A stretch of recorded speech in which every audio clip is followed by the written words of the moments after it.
Okay, so another thing, Michelle here in Ghana. Um, I'm a Jamaican, so I will talk about what I know in Jamaica and what I know in Ghana. In a number of ways, Jamaica is not much different from Ghana. Many ways. Even the mindset to an extent of the people is. It's just that, and this is just my opinion, Jamaicans are a little bit more of go-getters. They are all hustlers. Blacks on a whole are big time hustlers. But where the drive for being different, moving out of our circumstances, and as I said, this is my opinion. I think it's a little bit more, we are a little bit more driven to succeed. Now, I am coming to Ghana, and this is a scenario I'm giving. I'm coming to Ghana, and I bought 60 or more plots of land with the intention of building an industry that will engage the youths in Ghana, and a number of other business ideas that should improve the environment and improve the lives of individuals. And I come and I invest in, everybody knows about Aboboya. I invest in Pragya, and I find a couple youths to, employ to run these. That's an industry here. Factually, there's an industry here. The bikers, the cars, or taxis, they are owned by others, whether it's Ghanaians or diasporans, and the guys run them.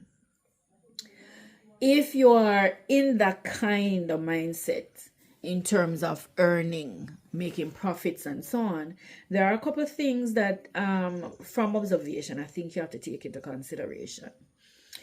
In Jamaica, when a person buys a car, there are some persons who buy cars in Jamaica.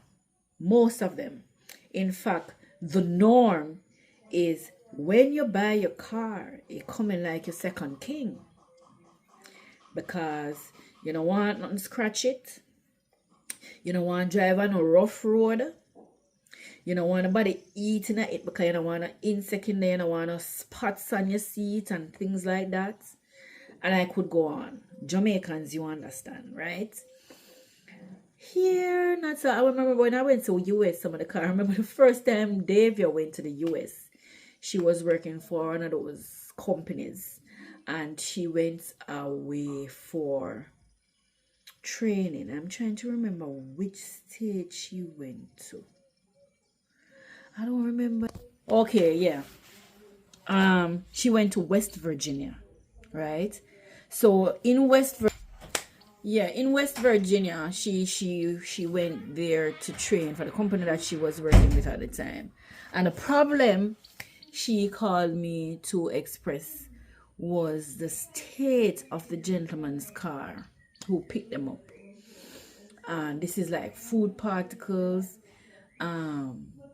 He had kids, obviously, but the car was disastrous based on what she was saying. Food particles on the seat, trash on the floor, all over the car.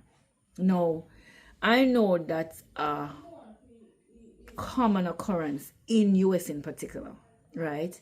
You don't know what kind of car you're stepping in until you're stepping in it. To a larger degree, I believe most persons, to a larger degree, keep the cars fairly. So the state of that is probably a 1 in 10 persons like that. But the point is, in Jamaica, I'm not saying they don't have persons that keep their car messy in Jamaica, but commonly, the car must be kept in a particular condition. So when you are getting somebody to drive your boboya, getting somebody to drive the taxi, you have to think about what it's going to cost you, or how are you going to work out them being responsible for the care of the car so it doesn't burn your pocket, right? So your bubble year, how long can it last? We were there speculating that maybe the bubble year is not, good material. Make it, because quite a number of things we're realizing when you purchase it doesn't have a long life, right? So you have to keep purchasing it. But you come with the idea that you're going to start a business. You have to think about seriously, how is that going to be received? Because there are a number of diasporans who came, and their issue is, well, it's largely known that some came and they just didn't make it. They lost their money. It still happens, even with what is with coming with the idea that you're going to start a business to help the community that you're going to be a part of. You have to think about the mindset too of Ghanaians in general, the various areas, so central region versus western versus northern, because there are different mindsets. Depending on what their background is, the mindset is different. So in this case, starting a business using a vehicle, you have to think about how they're going to treat a vehicle and what it's going to cost you long term to maintain that vehicle, or for them to be drivers of the vehicle, because they're not going to maintain it. I've driven with them. I've seen how they drive. Granted, there's no two ways about driving these roads. You just have to drive through the gutters and drive through the rough road and drive through the sinkholes and whatever. As a result of this rain, I can imagine the condition of cars and abobayas in a while. Shocks, cars with shocks don't last long here. I can tell you that.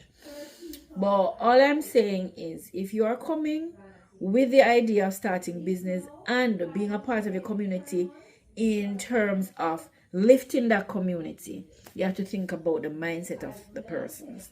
And that's a harder thing to ascertain before coming here. Just be mindful that before you launch any business, you gotta think of those things. All right? So I know a number of persons still travel back to the US to earn and come back and sustain and go on back and forth. But let's be real, how long can that be maintained? How long can that be maintained? After a while, things are going to change. Things are going to change internationally. Things are going to change nationally in the US, in the UK. That will likely curtail those consistent traveling. So you have to start thinking long term. What am I going to be doing in the event that I cannot go to the US? I tell people I came here by faith. I was initially looking at job as a teacher, and when I saw what the pay system was like, what the pay scale was like, and I didn't yet know what the condition of the schools were, especially the government schools. Yes, it's a picture and people make reports, but it's on the ground when you hear that certain things will become a reality. No matter how you research, no matter who you talk to, no matter who live here and you interact with, only when you yourself come and start living here will you experience the true situation, the true state, the true challenges. So I'm not telling people not to research so you get an idea of what to look forward to, what to do, what to prepare for. But the reality is, until you live here, you have no idea the scope, the length, and the breadth of some of the challenges. Not saying this to deter anybody from coming. As I said, no, but this was my best decision. I couldn't have made a better decision in terms of my current state of mind, in terms of how I am living. I love it. But the challenges are real, and you have to think about those challenges. Because I stepped in faith, I actually believe that the Most High would work out our situation. My daughter is not a trained computer technician, nor a coder, none of them are trained in these fields. My younger daughter just left high school in the US. And while we still have college at the back of our mind, she is working, and she's working in a way that generates a small income for her. Yes. And she don't have to leave her yard and go out. My other daughter, the older one, she don't have to leave. She run errands and she do things to facilitate the business that she's running. But she's running a business. So the business, the best one, I think, is the long distance one, the remote everybody talking about. But not everybody can do remote, right? So working remote in our case is our best bet, and it's working out best for us in terms of a salary, as well as in terms of comfort and stress. Our stress now is in terms of being able to get a generator, because I get a generator but it stopped working, and those two are challenges that you have to think about, right? But think about the mindset of the persons that you're going to be dealing with in the business that you intend to start. Don't come here and start flashing your cash. In a sense, what am I talking about? Don't come and just start investing in things. Check the climate, check the mindset, check how is it going to be received in terms of, because some people, not just in Ghana, some people don't really like certain things. Some people don't want to learn automotive. Them like you give them money for run a vehicle, and them give you money month time or week time, and them get the money. That's a big sell here, despite the drawbacks, right? So if there's a way you can work out, them also being responsible, like minor repairs and maintenance of the vehicle, fine. But outside of that, it is a big risk. You're investing, invest. Just you have to do it in a particular way that benefits them and benefits you. All right? I'm not an expert on it. I listen and I observe. And while I have a YouTube channel, I'm not a big talker, to be honest. I'm really more comfortable sitting in my yard, gardening, reading, and this is how I talk. I will talk to one-on-one with persons, and I write fairly well. My writing skills are not too bad, but I'm preferably a loner. So persons who come, especially if you're alone too, you have to think about how you're going to manage, especially depending on where you live. If there's not a lot of persons around you, you have to think about that as well. So businesses, you come in for your business, think about it. Think about your mindset, your mindset where the business is concerned, and the likely mindset of those you're going to want to be working with here in terms of Ghanaian residents. All right, so Ghanaians. All right, and information is gold. Big gold. The more you know, the better and more likely it is for you to survive starting a business here, right? So I am still searching for my business niche. I heard a couple persons, based on what they're saying, they're thinking this is not a business. It does not.